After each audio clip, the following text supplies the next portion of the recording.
नमस्कार. माझं नाव कमलाकर शेणॉय. मी माझगावचा रहिवासी, मुंबईला राहतो. आज मी आपल्यासमोर RTIबद्दल काही सांगू इच्छितो. RTI हा फार सुंदर कायदा बनवलेला आहे, पण त्यातली काही आम्हाला माहिती नसल्यामुळे आम्हाला योग्य ते प्रतिसाद किंवा योग्य ते उत्तर मिळत नाही. व ते योग्य ते उत्तर कसं मिळावं यासाठी काही बेसिक इन्फॉर्मेशन आहे हे आपणास जर कळली तर कुठल्याही PIO किंवा फर्स्ट ॲपेलेट अथॉरिटीला आपल्याला असं चुकीचं किंवा त्रुटी असलेले उत्तर देता येणार नाही, असं माझा समज आहे.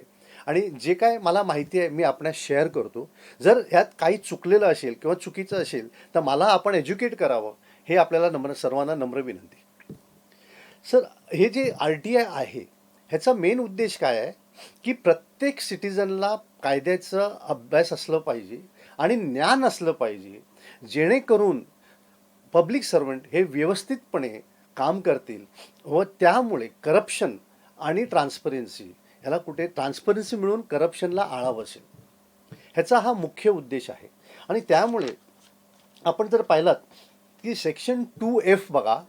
सेक्शन 2F मध्ये काय म्हटलं आहे की any information in any form. त्यामुळे आपण प्रश्न उत्तरं विचारू शकत नाही. हे जे बाब त्यांचे जे PIO किंवा म्हणतात हे चुकीचं आहे. आणि त्याला दुजोरा देण्यासाठी 18/7/2012 मध्ये x state information commissioner Ratnakar Gaikwad साहेबांनी गाईडलाईन्स काढलेले आहेत की प्रश्न उत्तरांचे तुम्ही उत्तर द्यावे. कारण आमच्या इथली लोक अजून सुशिक्षित तेवढी नाही आहेत. त्यांना काय विचारावं हे कळत नसल्यामुळे आपण त्यांना प्रश्नचिन्हाने विचारलेले उत्तर द्यावे असं कायदा केला आहे त्यांनी, म्हणजे गाईडलाईन्स केले आहेत. आणि तरीसुद्धा आमचे PIO, आमचे FAA आणि इन्फॉर्मेशन कमिशनर साहेबांच्या ऑफिसमधून सुद्धा आम्हाला असं सांगितलं जातं की प्रश्न विचारला तर आम्ही उत्तर देत नाही, हे चुकीचं आहे. आणि ह्या इन्फॉर्मेशनमुळे यापुढे तुम्हाला जर प्रश्नचिन्ह आहे म्हणून जर उत्तर दिलं तर आपण ह्या गाईडलाईन्सचा वापर करावा. आणि मी गाईडलाईन्स वेबसाईटवरून किंवा मी जे योग्य ठिकाणी आपल्याला सादर करेन. तसेच त्याच गाईडलाईन्स 18/6/2012 मध्ये असं गाईडलाईन्स आहे की तुम्ही वेबसाईटवर प्रकरण आहे त्यामुळे आम्ही इन्फॉर्मेशन तुम्हाला देत नाही, हे चुकीचं आहे. कारण ह्याच नोटिंगमध्ये गाईडलाईन्समध्ये रत्नाकर गायकवाड साहेबांनी स्पष्ट म्हटलेलं आहे की भारतातल्या लोकांना सुशिक्षित बरोबर नसल्यामुळे आणि प्रत्येकाकडे कम्प्युटरच आहे अशातला भाग नसल्यामुळे आपण त्यांना वेबसाईटवर आहे म्हणून त्यांना इन्फॉर्मेशन नाकारू शकत नाही. आणि हे गाईडलाईन्स दुःखाची गोष्ट आहे की वेबसाईटवर दिसत नाही. आणि त्यामुळे आपण ह्या गोष्टीचं लक्षात ठेवावं. मी हे सर्व डॉक्युमेंट्स आपल्याला देईन. तसेच सेंट्रल इन्फॉर्मेशन कमिशनर शैलेश गांधींचे 3 ते 4 आदेश आहेत की वेबसाईटवर असल्यामुळे तुम्ही त्यांना नाकारू शकत नाही इन्फॉर्मेशन. ह्यामुळे यापुढे कुठल्याही PIO किंवा FAAने फर्स्ट ॲपेलेट असं जर उत्तर दिलं तर त्याने आपल्याला चुकीचं उत्तर दिलेलं आहे. त्याच्या विरुद्ध आपण चुकीचे दस्तावेज किंवा कायद्याचं उल्लंघन केल्याबद्दल 166 आणि 217 खाली त्यांना आपण मॅजिस्ट्रेट कोर्टात जाऊन प्रॉसिक्यूट करू शकता, एवढं लक्षात ठेवा. आता मी आपल्याकडे येतो सेक्शन 4. सेक्शन 4 मध्ये आपण बघा 4(1)(b) मधले 2, 3, 4 हे काय म्हणतंय की प्रोसिजर तुम्ही काय घेतलेली आहे, तुमचे डिस्चार्जचे फंक्शन्स काय आहेत, तुम्ही कुठल्या कायद्याखाली घेतलेलं आहे, हे आपण सर्व विचारू शकता. पण आपण जर विचारलं की आपण ही जी ॲक्शन घेतली आहे ती कुठल्या कायद्याच्या कलमाखाली घेतले तर ते आपल्याला डावलतात आणि म्हणतात हे प्रश्नचिन्ह आहे. हे प्रश्नचिन्ह नव्हे. 4(1)(b) मध्ये हे स्पष्ट म्हटलेलं आहे की हे त्यांचे डिस्चार्ज ऑफ ड्युटीचे नियम आहेत. हे त्यांनी कुठल्या कायद्याखाली काम केलं हे नियम आहेत. हे त्यांनी वेबसाईटवर टाकावं, पण हे टाकत नाहीत आणि आम्हाला चुकीच्या पद्धतीने आम्हाला रिजेक्ट करतात. आणि ह्या रिजेक्शनसुद्धा किंवा कायद्याचं उल्लंघन केल्याबद्दल 166 आणि 217 खाली त्यांना आपण मॅजिस्ट्रेट कोर्टात जाऊन प्रॉसिक्यूट करू शकता, एवढं लक्षात ठेवा. त्यानंतर मी आपल्याला सेक्शन 7(1) खाली घेऊन जातो. सेक्शन 7(1) खाली त्यांनी उत्तर दिलंच पाहिजे. आणि सेक्शन 7(9) खाली त्यांनी आपण जे फॉर्मॅट विचारलेलं आहे त्या फॉर्मॅटप्रमाणेच दिलं पाहिजे. पण हे आम्हाला काय म्हणतात, ह्या फॉर्मॅटमध्ये आमच्याकडे अवेलेबल नाही आहे. अवेलेबल नसेल तर करा. कारण का, सेक्शन 4(1)A ह्याच्यामध्ये काय म्हटलेलं आहे की तुम्ही अशा प्रकारे रेकॉर्ड मेंटेन करा जे RTIला सुलभ होईल. तर जर RTIला सुलभ होण्यासारखं जर आपण रेकॉर्ड मेंटेन करत नसाल तर ही आपली चुकी आहे. म्हणजे PIO किंवा FAAची चुकी आहे, ही सिटिझनची चुकी नाही आहे. त्यामुळे आपण रेकॉर्ड्स त्याप्रमाणे करावं. नसेल तर पब्लिक रेकॉर्ड ॲक्टप्रमाणे आपण त्यांच्यावरही कारवाई करू शकतो. ह्या गोष्टी लक्षात ठेवा. 7(9) तुम्ही फॉर्मॅट, आता काही पब्लिक इन्फॉर्मेशन ऑफिसर्स फक्त म्हणतात तुमचे ABC मध्ये इन्फॉर्मेशन आम्ही असं, तसं नाही. त्यांनी चार्ट करावं. त्या चार्टमध्ये आपण जे विचारलेले त्यात लिहावं आणि त्या चार्टच्या बाजूला त्यांनी उत्तर द्यावं. त्याने फायदा काय, एक, ज्यावेळी आपण फर्स्ट अपीलमध्ये जातो त्यावेळी प्रत्येक वेळेला आम्हाला पाठीपुढे करायची गरज नाही आहे. आणि ज्यावेळी एखाद्या नवीन माणूस जातो तो घाबरलेला असतो, त्याला काय बोलायचं कळत नसतं. हे पेपर पाठीपुढे करता त्याला जे बोलायचं आहे तो विसरून जातो. आणि तेच प्रकरण स्टेट इन्फॉर्मेशन कमिशनरच्या समोर पण होतं. आणि हे थांबवण्यासाठी तुम्ही चार्टच्या फॉर्ममध्येच दिलं पाहिजे. आणि एक तुमच्या ह्याच्यामध्ये लिहा की मला चार्ट फॉर्ममध्ये आणि पेजिंग करून द्यावं. आणि हे सेक्शन 4(1)A लक्षात ठेवा. 4(1)A मध्ये त्यांनी असं रेकॉर्ड मेंटेन केलं पाहिजे असे आदेश आहेत. त्यामुळे ती त्याचं उल्लंघन करू शकत नाही. त्याच्यानंतर 4(2) प्रमाणे की ते जे वेबसाईटवर टाकतायत ते त्यांनी कंटिन्युअसली अपग्रेड केलं पाहिजे. आज आपल्याकडे अपग्रेड केलं जात नाही. माझे इन्फॉर्मेशन कमिशनरच्या ऑफिसमध्ये 2017, 18, 19ची त्याने अपग्रेड केलं आहे का हे त्यांनी लिखित मी आता मागितलेलं आहे. कारण आम्हाला त्याच्याबद्दल अजून माहिती बरोबर मिळत नाही. त्यामुळे अपग्रेडेशन ही कायद्याने त्यांच्यावर बंधनकारक आहे आणि याच्यावरही आपण जोर द्यावा ही आपल्या सर्वांना नम्र विनंती. 7(1), 7(9) झालं. त्याच्यानंतर आपल्याकडे आपण सेकंड अपील फाईल करतो.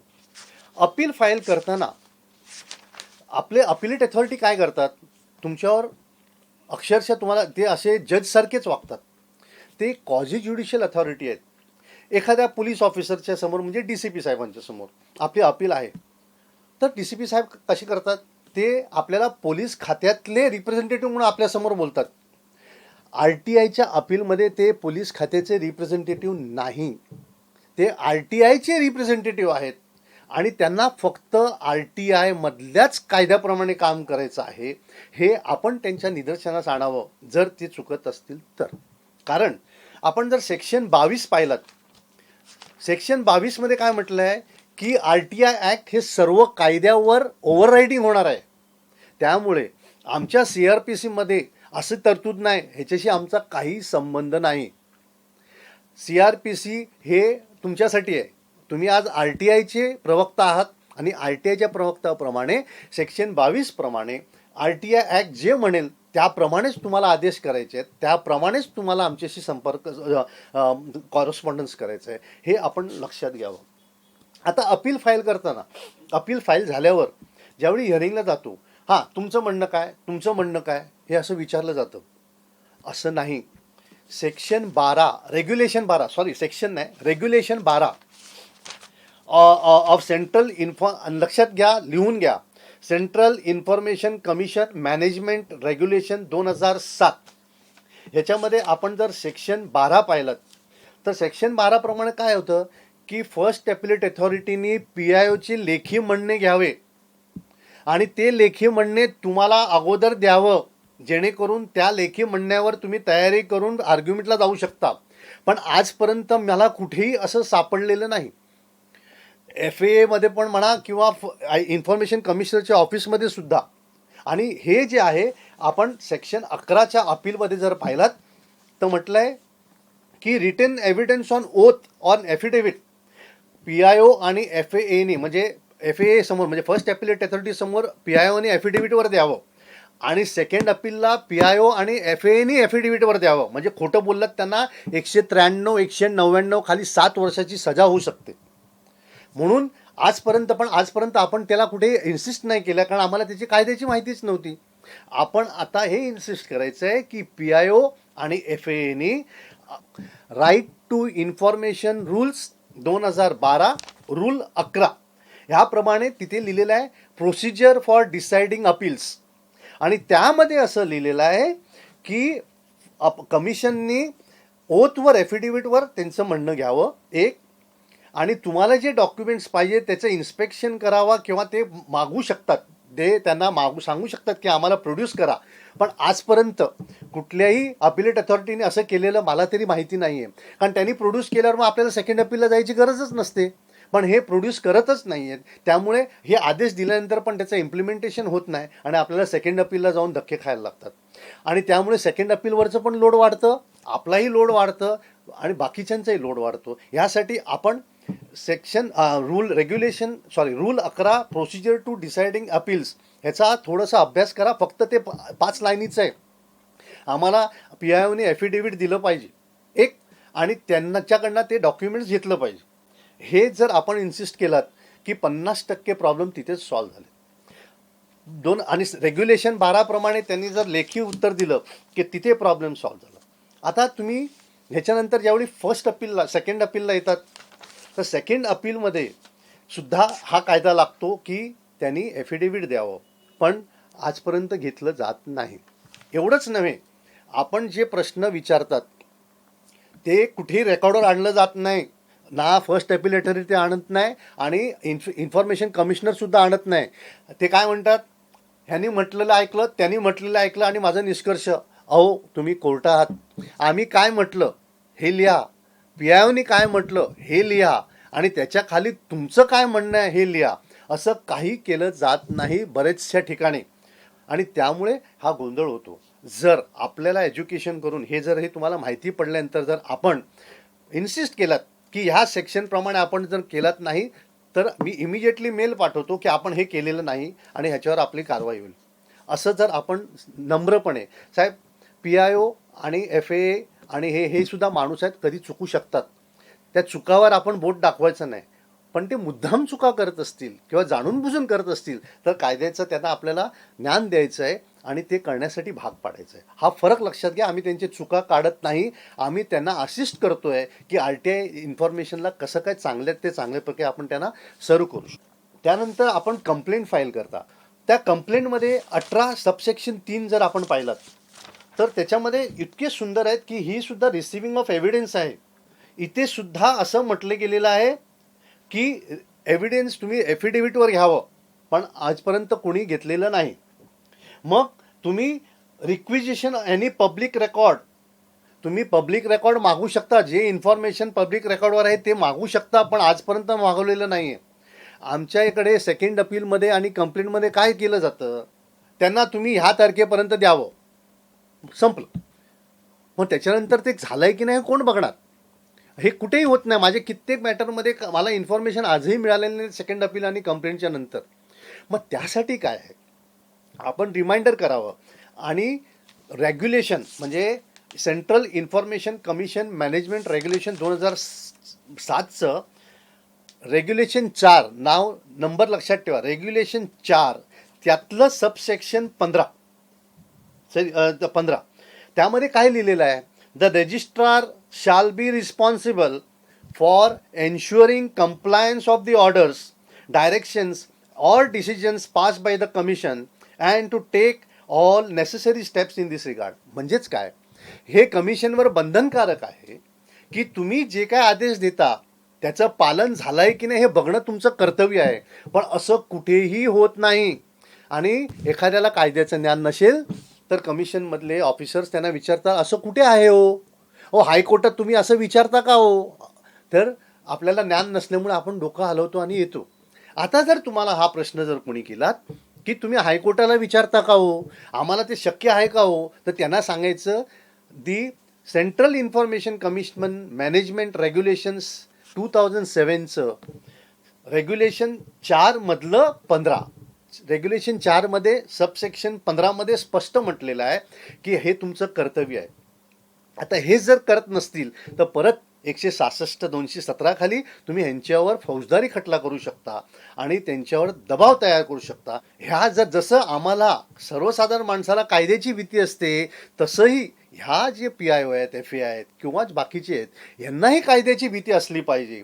म्हणून आपण त्यांना कायद्याचं ज्ञान आपण द्यायचं, जे त्याने आपल्याला दिलं पाहिजे, पण आपण त्यांना देऊन त्यांच्याकडून RTIचा मॅक्झिमम उपयोग करून आपण ह्या देशाला करप्शनला कमी करण्यासाठी मदत करू. त्यानंतर राहिलं रेग्युलेशन 18. रेग्युलेशन 18 काय म्हणतं? Evidence before the commission. आजपर्यंत कुठल्याही कमिशननी एव्हिडन्स घेतलेला आहे असं मला तरी माहिती नाही आहे.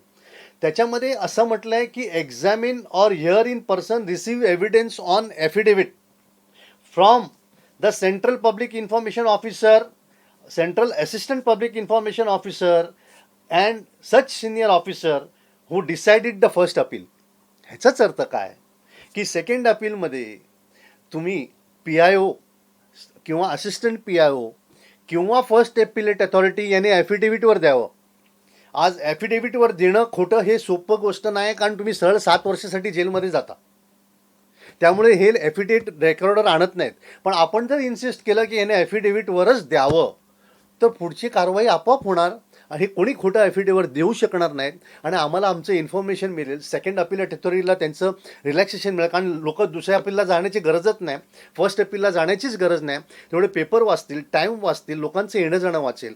त्यासाठी ह्या रेग्युलेशन 4 सबसेक्शन 15 जे त्यांच्या सेक्रेटरीवर अवलंबून आहे की त्यांनी ते निश्चितपणे वागावं.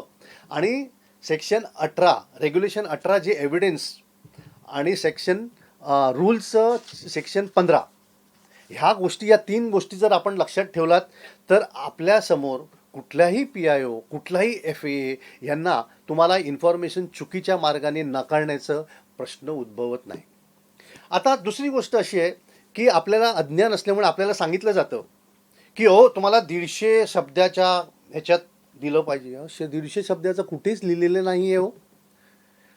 तुम्हाला फक्त इन्फॉर्मेशन रिजेक्ट करण्यासाठी सेक्शन 8 आणि सेक्शन 9 ह्या पलीकडे तुम्ही कुठलेही कारण देऊन आम्हाला इन्फॉर्मेशन रिजेक्ट करू शकत नाही. आणि जर केलं तर 31/3/2008चं सर्क्युलर आहे GADचं की तुम्ही त्याच्यावर कायदेशीर कारवाई करून त्यांच्यावर डिसिप्लिनरी ॲक्शन घेऊ शकता. तर यापुढे तुम्हाला जर कुठल्याही PIOने सांगितलं की 150 शब्दाच्या वर असतील तर आम्ही तुम्हाला इन्फॉर्मेशन देणार नाही, तर त्यांना लेखित द्यायला सांगा आणि त्यांच्यावर त्या कारवाई करा. कारण तुम्ही इन्फॉर्मेशन फक्त सेक्शन 8 प्रमाणे रिजेक्ट करू शकता. तुम्ही हे 150 शब्दाच्या वर आहे, 150 शब्दाच्या खाली आहे, आम्हाला त्याचा संबंध नाही. ते म्हणतील की आमच्याकडे असं सर्क्युलर आहे. सर्क्युलर हे तुमच्यासाठी बंधनकारक आहे, आमच्यासाठी नव्हे. कारण आम्हाला कायदा महत्त्वाचा आहे आणि कुठलेही सर्क्युलर जो कायद्याच्या विरुद्ध असेल किंवा कायद्याचं उल्लंघन करत असेल तो आम्हाला बंधनकारक नाही आणि तुम्हालाही बंधनकारक नाही. आणि तुम्ही जर त्याचा वापर करत असाल तर तुमच्यावर 217 आणि 166 खाली कारवाई निश्चितपणे होणार. त्यानंतर त्यांचं म्हणणं असणार की बाबा रे एकाच सब्जेक्टवर बोला.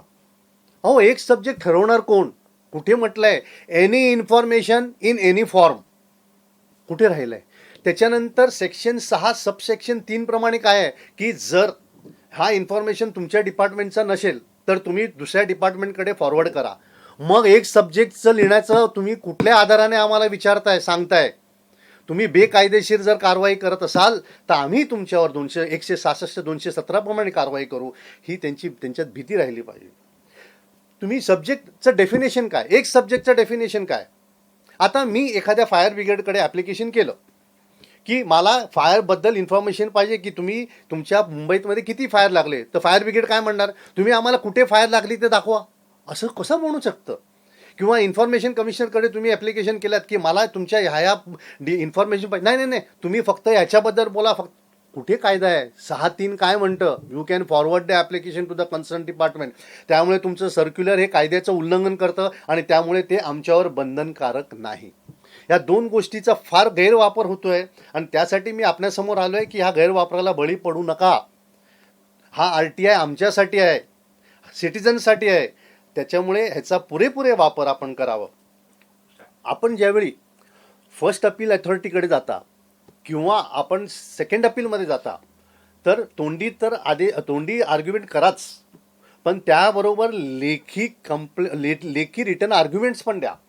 आणि त्या रिटर्न आर्ग्युमेंट्समध्ये मी काही पॉईंट्स केलेले आहेत, ते पॉईंट्स तुम्हाला बाजूला दिसतील, ते पॉईंट्स तुमच्या प्रेयरमध्ये टाकाच. त्यातला मी थोडक्यात सांगतो की त्यामध्ये इन्फॉर्मेशन ऑफिसरनी किंवा इन्फॉर्मेशन कमिशनरनी किंवा फर्स्ट ॲपिलेट अथॉरिटीनी स्पष्ट म्हणावं की PIOनी सेक्शन 4, 6, 7, 9, 19 प्रमाणे कायद्याचं उल्लंघन केलं आहे किंवा नाही, ह्याचं त्यांनी स्पष्टपणे उल्लेख करावा. आपण त्याच्यावर 19(8), 20 सबसेक्शन 1 आणि 20 सबसेक्शन 2 ह्याप्रमाणे कारवाई करावी असं प्रेयरमध्ये टाकावं. आपण त्यामध्ये म्हणावं की ज्या कारणाने आम्हाला इन्फॉर्मेशन नाकारलेलं आहे, त्याच कारणाने आपण लेजिस्लेचर किंवा पार्लिमेंटला नाकारलेला आहे का, किंवा नाकारण्याचे आदेशात त्याची नोंदणी असावी.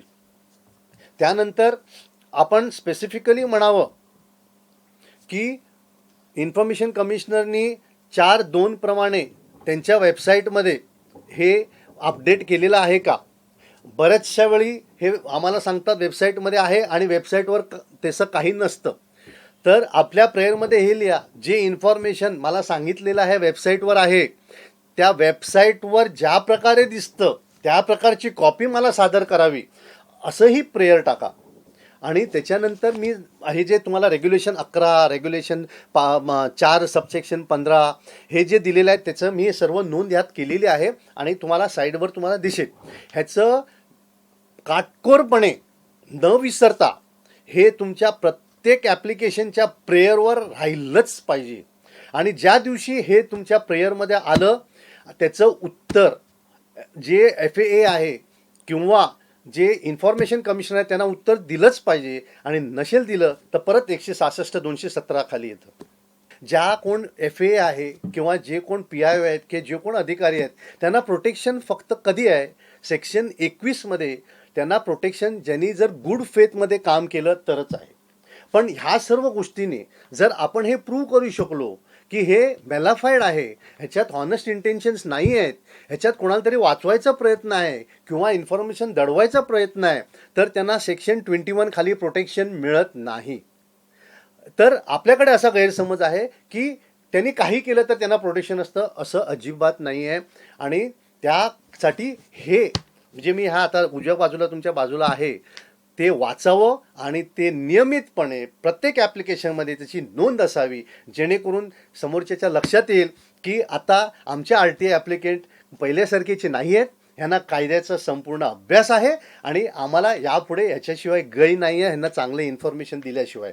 ही ज्या दिवशी भीती जाईल त्या दिवशी या देशाचं भलं होईल आणि त्याच दिवशी ह्या करप्शनला आपण कंटेन करू शकतो, त्याच दिवशी ट्रान्सपरन्सी येईल. आणि हेच माझं म्हणणं आहे. या माझ्या बोलण्यात जर काय चुकलं असेल किंवा कुठल्याही माणसांना दुःख वाटलं असेल ते मला माफ करावं आणि चुकलेलं असेल तर मला डॉक्युमेंट्स मला एज्युकेट करावं, जेणेकरून मीही स्वतःला सुधारू शकतो. जय हिंद.